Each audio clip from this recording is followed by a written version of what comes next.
Well, first of all, I want to thank everyone for joining us this morning. My name is Romano. I'm with TrinityPoint Wealth. I'm here with my counterpart, Matt Gallagher. We're here to talk about how there have been federal and state laws that are impacting retirement for your employees and what that means to you as a business owner. So first off, I'm going to start talking about the Secure Act, which setting every community up for retirement enhancement act. Back in 2019, this was a bipartisan effort, basically trying to bolster and encourage people to save retirement. We do have a looming retirement crisis. People are not saving enough, mainly because there's been a shift away from DB plans to DC plans. For those watching, DB plans more are geared toward as a pension, where DC plan is a 401k style where the employee is contributing. And so the Secure Act is attempting to help facilitate an ease of opportunity and ability to save. So in 2019, the average retirement account savings for American households was around 165,000. About 25% had no savings at all. So basically looking at the possibility that Social Security would be insolvent by 2034, it has really become important for the individual to start saving for retirement. So some of the key provision or changes in the Secure Act, we're going to go over five of the biggest. One is what's referred to as an RMD in your IRA, which is a required minimum distribution. It bumped, the RMDs were required at the age of 70 and a half. They bumped that up to 72. So now you can continue to save in your IRA up until 72, and you can wait to take a distribution. It allows more time for employees to save. There's a proposed in the Secure Act 2.0, which would actually move that to 75 years old. So they're still debating on whether or not 72 is old enough or young enough, however you want to describe it. So that was a big change. The other is the second point.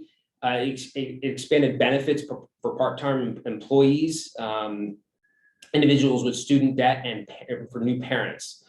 It allowed for gig employees, part-time employees, the ability and eligibility to participate in a 401k or a DC plan. It also allows withdrawals from 529s, which is education savings for student debt, not just paying directly to the college. But what it allows is if you have student debt, you can use a 529 to pay off student debt. One of the other things it allowed is for new parents who are adopting or having a child, up to $5,000 distribution out of your IRA or DC plan without penalty. If you take an early distribution, that isn't, the Secure Act allows you to do that as a new parent. To deal with obviously being a new parent. It eliminates the stretch IRA.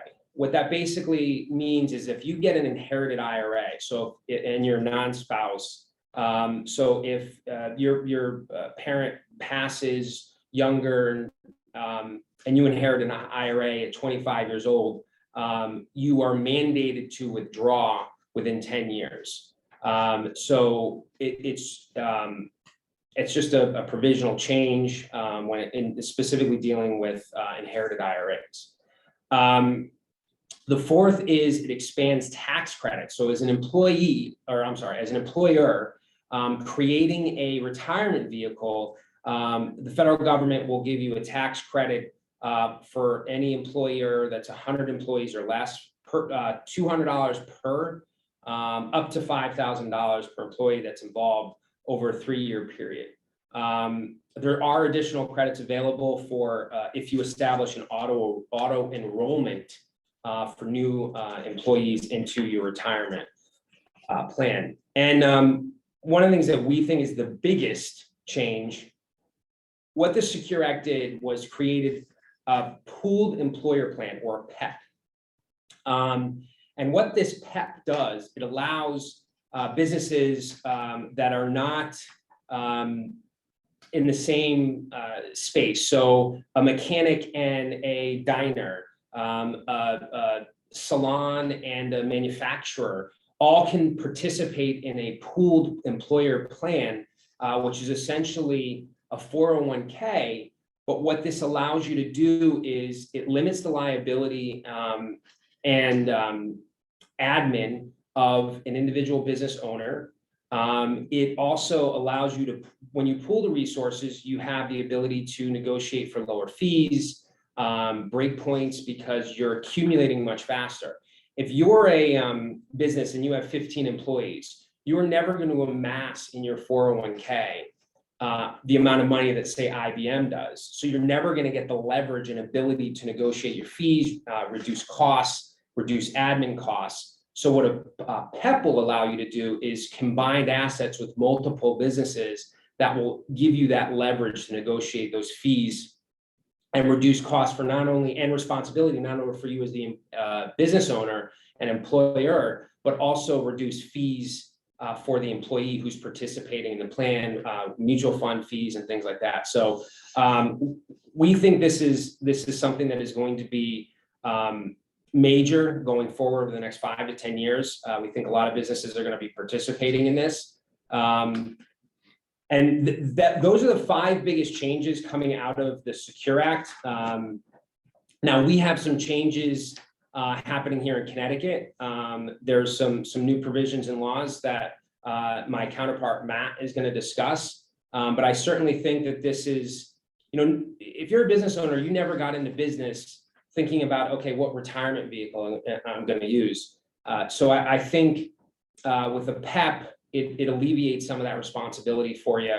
And you should certainly, if you have a 401k plan, or if you don't, this is certainly an opportunity to look at that. And Matt, I'll turn it over to you to talk about the Connecticut law change. Yeah, I mean, I think when we look at the Secure Act, what's significant is it was a bipartisan effort, which we really don't see a lot of nowadays, right? But it's really an acknowledgement that the shift to defined contribution plans has really not adequately addressed Americans' ability to save for retirement. As Jared pointed out, years ago, many people were involved in a pension. The onus was all on the employer. As long as you put the time in, you knew you would have a secure retirement and retirement income. And for many Americans, 401k plan does work well, but for many others, it doesn't, right? So when we look at some of the provisions in here, right, it acknowledges things like people are living longer, they're working longer, they're going to need to save, right? So some of these, RMD requirements, they're kind of outdated. It addresses things like maybe you're a part-time, long-term employee, and because of eligibility rules in typical 401k plans, you're not being addressed. There's just too many people being left out. And it will be a crisis for all of us, because obviously society will have to support these people.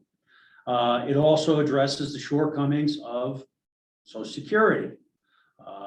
We do anticipate that when push comes to shove, they will make necessary changes, such as the taxable wage base, raising the retirement age, things of that nature, which they've done in the past.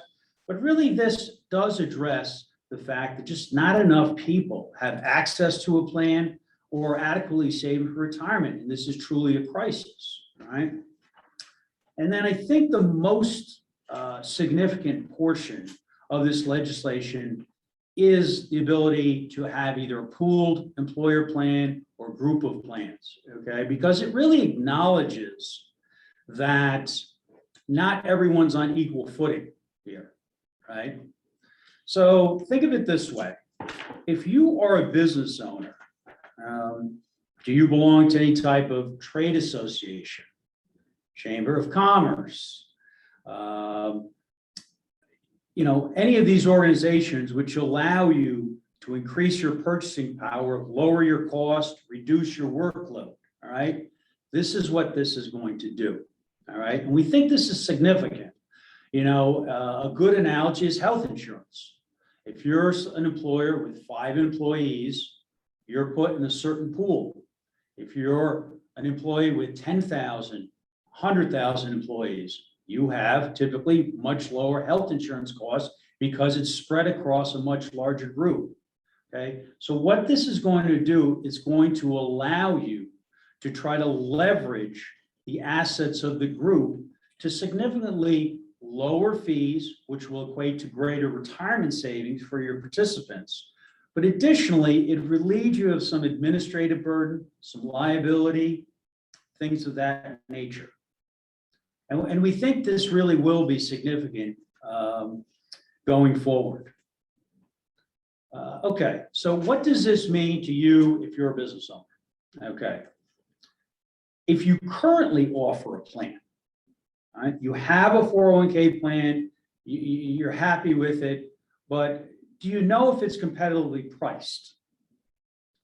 Would you benefit from a plan whose fees are automatically reduced as the plan grows? And if it grows significantly, fees will be significantly reduced, all right? Because obviously excess fees reduce participant savings, all right? You know, do you have a plan that has things like proprietary fund requirements? Do you regularly review the investment performance? Again, in a larger plan, typically you gain access to more diverse investment choices, lower cost investment choices, et cetera. So it really is an opportunity, if you have a plan, to go in and evaluate it and see if this other avenue could be, you know, significantly improve the benefit you're offering to your employees. Or as we see many times in small businesses, the stakeholders, the owners, have significant portion of the asset. So again, they will benefit also. And then I think just as importantly, if you don't offer a plan now, and typically the barriers are the cost of a plan to a business owner, as well as the administrative burden, and some people worry about the liability of it, right? Again, here is an opportunity. You may be able to get in a plan where it's reduced administration, reduced liabilities, and a better plan for your employees and for yourself. The other thing that JR touched on briefly is the state of Connecticut claims they're going to implement a mandate where if you are a small business owner with more than 5 employees, you are going to be required to offer a type of retirement vehicle. In essence, you have to offer your employees the opportunity to defer into an IRA via their payroll, right? So you're going to have to implement some type of vehicle through payroll, allowing people to save. Not all business owners love mandates from the state of Connecticut, so maybe this is a motivation for them to look at this as another vehicle.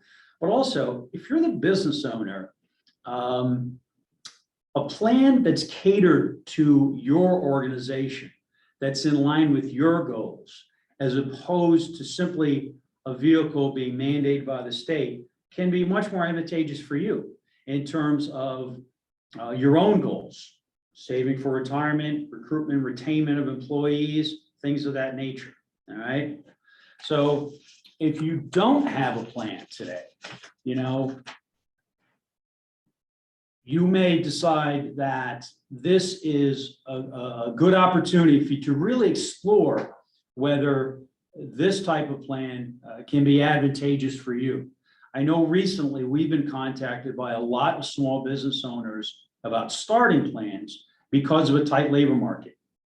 More and more they see people, they bring workers on, they train them, but then in some short period of time, they may leave over a small difference in the wages, right? And they're trying to have a retention tool, right? Or they just want to be competitive.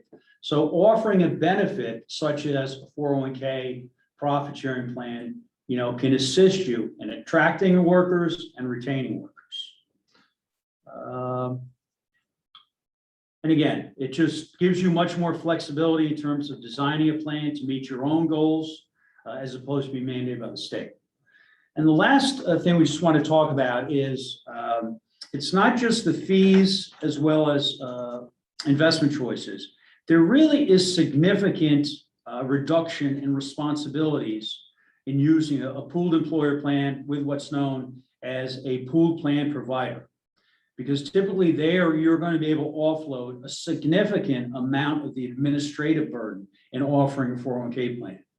And we just see this as a real advancement. And it's something particularly for small business owners that would allow you to offer a much more robust retirement offering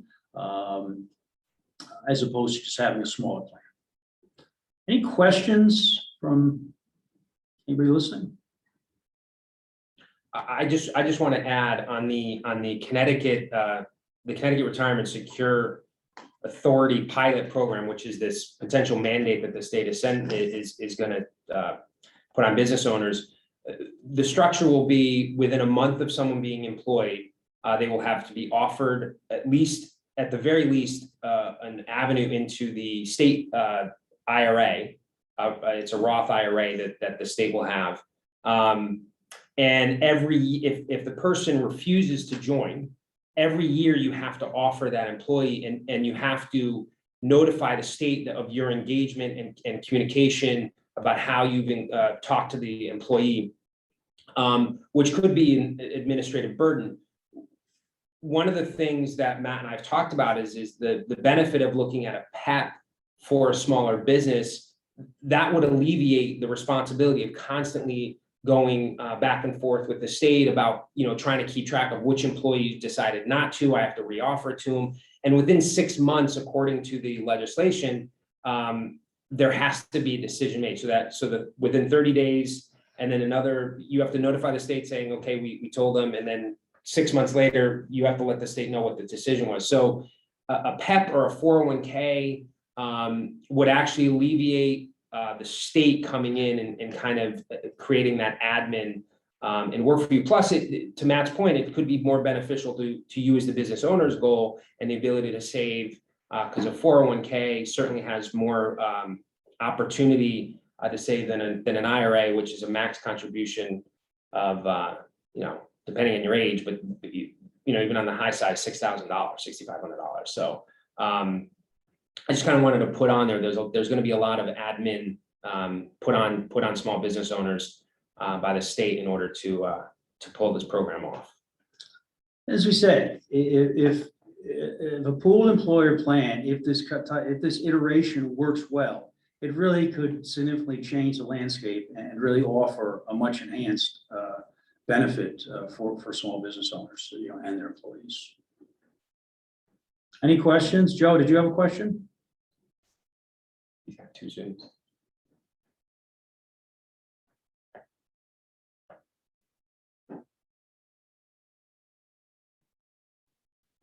Okay, we will send out our presentation, to all of the chamber members.